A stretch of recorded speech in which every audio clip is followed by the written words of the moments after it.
1962 की सर्दियों की ठंड असाधारण थी। हिमालय की बर्फ से ढकी चोटियों पर ठंडी हवाएं लगातार बह रही थीं। सर्द रातें इतनी लंबी थीं कि समय जैसे ठहर गया हो। इन्हीं कठोर परिस्थितियों के बीच एक ऐसा तूफान उठ रहा था जिसकी गूंज ने पूरे भारत को हिला दिया। ये केवल एक युद्ध नहीं था, ये हमारे आत्मसम्मान, हमारी सीमाओं और हमारे संकल्प की सबसे बड़ी परीक्षा थी। उस समय देश की सीमाएं अपेक्षाकृत शांत थीं। भारत स्वतंत्रता प्राप्त कर चुका था, लेकिन रक्षा तंत्र अभी भी विकसित हो रहा था। संसाधन सीमित थे, सड़कें और आपूर्ति के साधन अधूरे थे, और सैनिकों के पास अक्सर ठंड से बचने के लिए पर्याप्त साधन नहीं थे। फिर भी पहाड़ों पर हर चौकी पर तिरंगा ऊंचा लहरा रहा था। हर जवान का दिल मातृभूमि के लिए धड़क रहा था। उनकी आंखों में नींद कम थी, जिम्मेदारी अधिक थी। ठंडी हवा और बर्फ ने उन्हें कमजोर नहीं किया, बल्कि उनके हौसले को और मजबूत किया। लद्दाख की एक अग्रिम चौकी पर तैनात सिपाही हरभजन सिंह ने अपने कमांडर से कहा, साहब, अगर गोलियां कम भी पड़ जाएं, तब भी हम पीछे नहीं हटेंगे। जब तक सांस चलेगी, ये धरती किसी और की नहीं होगी। कमांडर ने उसके कंधे पर हाथ रखा और कहा, बेटा, हम पहाड़ नहीं छोड़ेंगे। अगर पहाड़ हमें छोड़ भी दें, तो भी हम पहाड़ बनकर खड़े रहेंगे। सीमा के उस पार तैयारियां लंबे समय से चल रही थीं। चीन ने तिब्बत में सड़कें बना ली थीं, नई सैन्य चौकियां स्थापित हो गई थीं। पुराने नक्शों में भारतीय इलाकों के नाम मिटाए जा रहे थे। ये स्पष्ट हो रहा था कि तनाव बढ़ने वाला है। दिल्ली में बैठकर कूटनीति की भाषा बोली जा रही थी। मेजों पर रखे नक्शों पर सीमाओं की रेखाएं खींची और मिटाई जा रही थीं। लेकिन चौकियों पर तैनात जवानों ने घाटियों में बहती नदियों की कल-कल ध्वनि के बीच भी बूटों की आहट सुन ली थी। उन्हें पता था कि खतरा करीब है। 20 अक्टूबर 1962 की भोर ने अचानक एक कड़वी सच्चाई सामने रख दी। बर्फ से ढकी चट्टानों पर गोलियों की बौछार हुई। मोर्टार की गड़गड़ाहट से पहाड़ गूंज उठे। रेजालां, तवांग और लद्दाख के बर्फीले मोर्चों पर तैनात सैनिकों ने दुश्मन का डट कर सामना किया। वायरलेस पर संदेश आया, पूरब और उत्तर दोनों दिशाओं से भारी दबाव है। हम न भागे हैं न झुके हैं, जवाब दे रहे हैं। उसके बाद वायरलेस पर केवल आवाजें आईं, फिर एक चीख और फिर मौन। ये मौन डर का नहीं था, बल्कि कर्तव्य का। अरुणाचल प्रदेश की ऊंचाइयों पर पगडंडियां खून से लाल हो गईं। एक जवान ने अपने साथी से कहा, मां को कहना बेटा सीमा पर था। साथी ने मुस्कुराकर उत्तर दिया, मां को कहना बेटा सीमा पर रहा। रेजाला में एक कैरसी कुमाऊं रेजिमेंट के सैनिकों ने इतिहास लिख दिया। मेजर शैतान सिंह, जिनके नेतृत्व को आज भी वीरता का प्रतीक माना जाता है, ने अपने सैनिकों को आदेश दिया, आज हम यहां से पीछे नहीं हटेंगे। अगर हटे भी तो सिर्फ आगे बढ़कर। सैनिकों ने एक स्वर में उत्तर दिया। आदेश हुआ। जब दुश्मन की पहली लहर आई, पहाड़ों ने गरजना सीखा। दूसरी लहर आई तो खामोशी भी हथियार बन गई। जब गोलियां खत्म होने लगीं, राइफल की बटें चली, हथेलियों से पत्थर उठे, आंखों में आग भड़क उठी।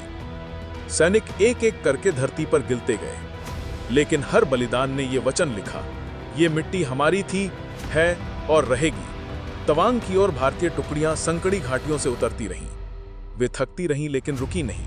एक हवलदार ने कहा, पीछे हटना हार नहीं, पीछे हटकर आगे बढ़ना सीखना पड़ता है। उसका स्वर कटु था, पर यह कटुता यथार्थ की थी। दिल्ली में युद्ध की खबर पहुंची। सभा भवन में मौन छा गया। रेडियो पर समाचार सुनकर गलियों में सन्नाटा छा गया, पर उसी सन्नाटे में कई घरों में दिए जलाए गए। किसी मां ने चौखट पर आंखें रख दी, किसी पिता ने मन पर पत्थर रख लिया। कई पत्र लौट कर आए, कई पत्र कभी लिखे नहीं गए। एक पत्र में लिखा था, मां, हवा बहुत ठंडी है, लेकिन मेरा हौसला नहीं ठिठुरेगा। दूसरे पत्र में लिखा था, अगर लौटा तो आपके पांव छू लूंगा, अगर नहीं लौटा तो आप मेरी मिट्टी छू लेना।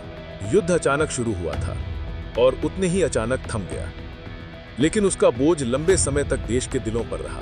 हमने अपनी कमजोरियां स्वीकार की और उसी स्वीकार से एक नए भारत की नींव पड़ी।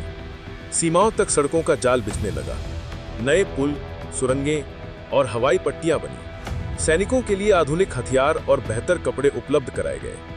एक ऐसा भारत तैयार हुआ जिसने हार को एक पाठ बनाया और उस पाठ को अपनी ताकत। कई दशक बाद गलवान घाटी की ठंडी रात में फिर तनाव भड़क उठा। भारतीय और चीनी गश्ती दल आमने सामने आए। ट्रिगर पर उंगली नहीं, आत्मसंयम पर नियंत्रण था। बातचीत बढ़ी, धक्का मुक्की हुई, पत्थर हथियार बन गए। उस रात कुछ जवान लौटे नहीं, उनके नाम स्मारकों पर दर्ज किए गए। उनके साथी कंधों पर भार लेकर लौटे, उनकी आंखों में और भी दृढ़ संकल्प था। उस रात के बाद सीमा पर चौकसी और बढ़ा दी गई, नक्शों को फिर से पढ़ा गया, नई चौकियां बनाई गईं, गश्त के रास्ते बदले गए। देश ने कोई शोर नहीं मचाया, लेकिन पहाड़ खुद गवाह बने कि भारत अब और सजग हो गया है। सीमा पर तैनात एक युवा लेफ्टिनेंट ने अपने पिता को पत्र लिखा। उसमें लिखा था, बाबूजी, यहां दूर तक कुछ दिखाई नहीं देता, लेकिन हमें सब साफ दिखता है। किस दिशा से हवा चल रही है, किस दिशा से इरादा आया है और किस दिशा से जवाब जाना चाहिए। डरने की कोई वजह नहीं है। यहां डर की उम्र बर्फ से भी छोटी है। हम अकेले नहीं हैं, हमारे पीछे पूरा देश खड़ा है।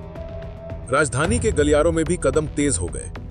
कागज महज कागज रहना छोड़ दिया, वे सड़कें, सुरंगें और पुल बन गए। भाषणों की जगह निर्माण की आवाज आई। किसी ने कहा, शब्दों का समय बीत गया, अब ईंट और लोहे का समय है।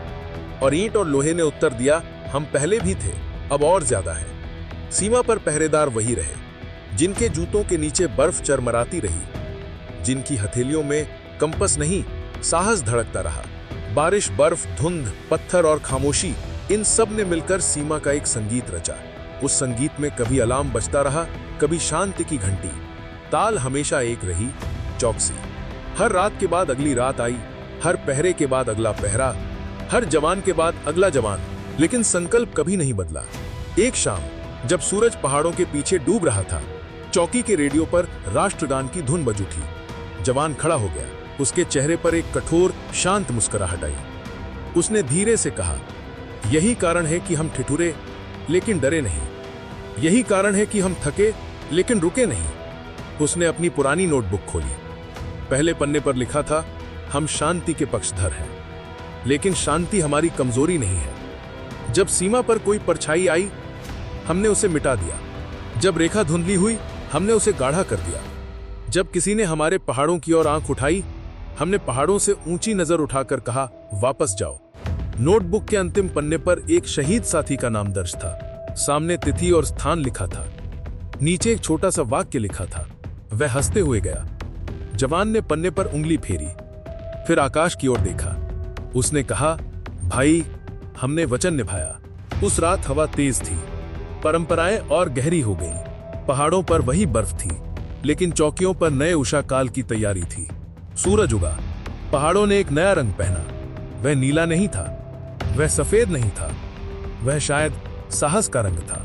यह कथा समाप्त नहीं हुई, यह हर पहरे के साथ फिर से कही जाती रही, हर दिए के साथ फिर से जली, हर दस्ते के साथ फिर से चली। इसमें हार की स्वीकारोक्ति थी, लेकिन हार का बोझ नहीं। इसमें जीत की ललक थी, लेकिन जीत का शोर नहीं। इसमें एक शाश्वत स्वर था, हम थे, हम हैं, हम रहेंगे। कोई पूछता है, कितना लंबा पहरा चाहिए?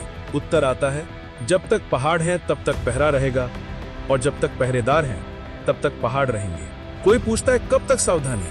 उत्तर मिलता है, जब तक शांति स्थिर नहीं होती। सीमा की रक्षा केवल हथियारों से नहीं होती, वह मन से होती है, संस्कार से होती है, और उस भरोसे से होती है जिसे एक माँ अपने बेटे के माथे को चूमकर उसके हेलमेट में बांध देती है। जिस दिन वह बेटा लौटा, उसके हेलमेट पर वही चुंबन चमका।